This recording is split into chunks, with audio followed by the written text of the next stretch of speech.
नमस्कार दोस्तों, मैं विकास मल्होत्रा स्वागत करता हूं आपका इस चैनल पर। दोस्तों, अमावस्या तिथि बहुत महत्वपूर्ण मानी जाती है, खासकर जब आपके पत्रिका के अंदर कोई पितृदोष का निर्माण हो रहा है, पितृ ऋण से संबंधित कोई समस्या है, तो उसके लिए भी अमावस्या तिथि उत्पन्न मानी जाती है। उस पर कुछ उपाय करके, दान पुण्य करके आप अपने पितृ ऋण से मुक्ति पा सकते हैं। और इस बार भाद्रपद की अमावस्या जो बहुत खास मानी जाती है पितरों की शांति के लिए, जिसको कुश ग्रहणी अमावस्या या पिठोरी अमावस्या के नाम से भी जाना जाता है। इस दिन व्रत और अन्य पूजन कार्य करने से पितरों की आत्मा को शांति प्राप्त होती है। इस साल पिठोरी अमावस्या या कुश अमावस्या भी नाम से जाना जाता है, 14 सितंबर गुरुवार को मनाई जाएगी। अब अमावस्या तिथि के स्वामी पितृदेव हैं। इस दिन आप कोई भी तर्पण करते हैं, दान करते हैं, पुण्य करते हैं, दीपक जलाते हैं अपने पितरों की तृप्ति के लिए, उनको याद करते हुए, तो आपको बहुत लाभ मिलता है। अमावस्या तिथि 14 सितंबर को जो मनाई जा रही है, उसका पंचांग देखा जाए तो तिथि सुबह शुरू होगी 4:48 पर 14 सितंबर को, और ये तिथि चलेगी 7:09 सुबह तक 15 सितंबर को। तो उदया तिथि के हिसाब से 14 सितंबर को ये पर्व मनाया जाएगा।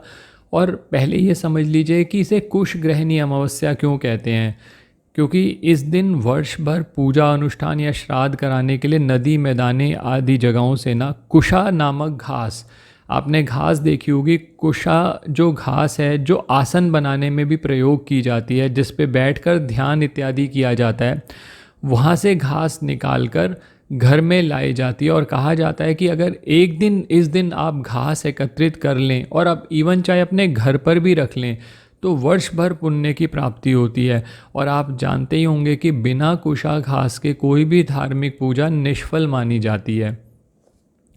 तो कई लोग तो इसको पवित्री के नाम से भी जानते हैं, क्योंकि इतनी पवित्र होती है ये घास कि इसका प्रयोग बहुत सारी क्रियाओं में किया जाता है। अब कई लोग इसे कुशा दर्भ या ढाब के नाम से भी जानते हैं। मैंने सभी इसीलिए बता दिया आपको, ताकि आपको कन्फ्यूजन ना हो। बाकी आपको फ़ोटो में भी दिख रहा होगा थंबनेल की कि किस तरह की घास होती है, नहीं तो आप नेट पे भी सर्च करेंगे, जिनको नहीं पता उनको आसानी से मिल जाएगी ये। अब बहुत सारे लोग पूजा पाठ और ध्यान के दौरान भी कुश का आसन प्रयोग करते हैं, क्योंकि कहा जाता है कि कुश के आसन पर बैठकर अगर पूजा पाठ और ध्यान किया जाए तो शरीर में जो संचित ऊर्जा है वो ज़मीन में नहीं जा पाती।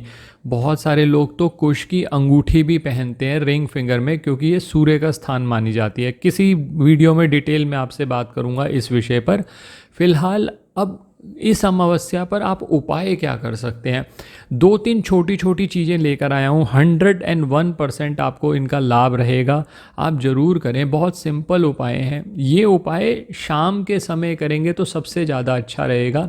सनसेट के बाद आप किसी टाइम भी ये उपाय कर सकते हैं। करना क्या है, सबसे पहले तो अगर आपके घर में कहीं ग्रह कलेश बहुत ज़्यादा होता है, नेगेटिव एनर्जी बहुत ज़्यादा हो रही है, तो सबसे पहला काम आप ये करेंगे कि शाम को सूर्यास्त के बाद हल्दी का प्रयोग करके अपने मुख्य द्वार के दोनों तरफ आप स्वास्तिक का चिन्ह बना लीजिए। ये तो पहली चीज़ कर लीजिए। दूसरी चीज़ आपने ये करनी है कि एक दीपक ले लीजिए, मिट्टी का दीपक। मिट्टी का दीपक जहाँ पर आपने स्वास्तिक बनाया था उसमें सरसों का तेल और थोड़े से काले तिल डालकर वो दीपक जला लेंगे आप। एक तो ये कार्य करना है आपने। दूसरा, जैसा कि मैंने कहा कि इसे कुश अमावस्या कहा जाता है, तो कुश आप इकट्ठा कर लें या मार्केट से ले आएँ, जैसे भी करके अरेंज कर लीजिए। और इस कुश के 7 जो इसके ब्लेड्स होते हैं, यानी 7 आप कुश ले लीजिए, उनको अच्छे से फिर एक तरह से बांध लीजिए काले धागे से। अब ये कुश आप साइड में रख दीजिए।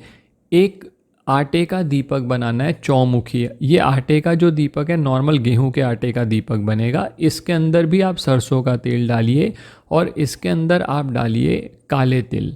ये काले तिल डालने के बाद ये दीपक लेकर आप किसी भी पीपल के वृक्ष पर चले जाइए। ये सारी क्रिया शाम के समय होगी, सूर्यास्त के बाद। पीपल के वृक्ष पर चले जाइए। पीपल के वृक्ष पर जाने के बाद ये दीपक प्रज्वलित करिए। एक तो ये दीपक प्रज्वलित हो गया।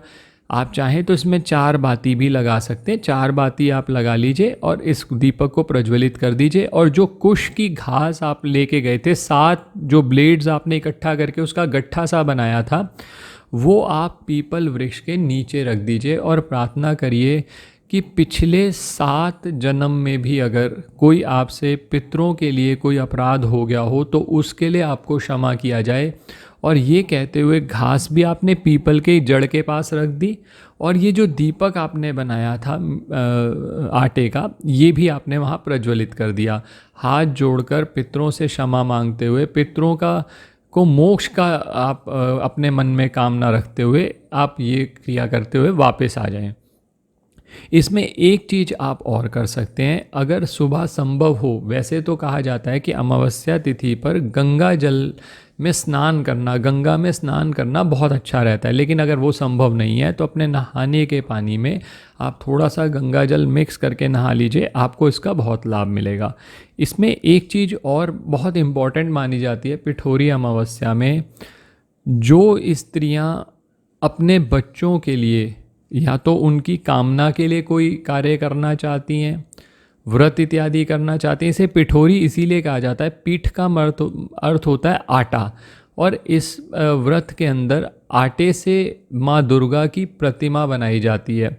64 देवियां हैं, उनकी आटे से मूर्तियां बनती हैं और फिर महिलाएं उनकी पूजा करती हैं। आप बहुत ज़्यादा इसमें नहीं कर सकते तो कोई बात नहीं, आप क्या कर सकते हैं, माँ दुर्गा का कोई भी मंत्र आप जाप करते हुए चले जाएं। एक मंत्र मैं आपके साथ इस वीडियो के डिस्क्रिप्शन में भी शेयर कर रहा हूँ। मंत्र इस प्रकार है, या देवी सर्वभूतेषु शक्ति रूपेण संस्थिता नमस्तस्यै नमस्तस्यै नमस्तस्यै नमो नमः। इस तरह से इस मंत्र का जाप कर सकते हैं, जो मैंने लिंक डिस्क्रिप्शन में दिया है। आप उसको ही बार बार अगर सुन लेते हैं, एक बार प्ले करके छोड़ दीजिए, आपको माँ दुर्गा की कृपा ज़रूर मिलेगी। आपको ऐसा लगेगा कि आपके घर की सारी नेगेटिव एनर्जी माँ दुर्गा ने सोख ली है। वो नेगेटिव एनर्जी जब निकल जाएगी आपके घर से तो सिर्फ पॉजिटिविटी ही रहेगी।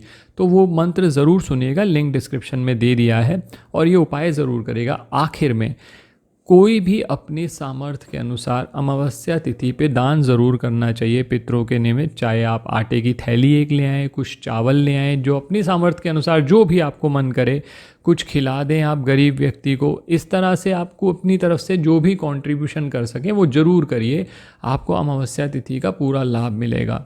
आशा करता हूँ दोस्तों वीडियो पसंद आया होगा। अगर वीडियो पसंद आया तो लाइक करें, बाकी लोगों के साथ भी शेयर करें। चैनल पे नए हैं, अब तक सब्सक्राइब नहीं किया तो प्लीज़ सब्सक्राइब कर दें, बेल बटन को पुश करना ना भूलें।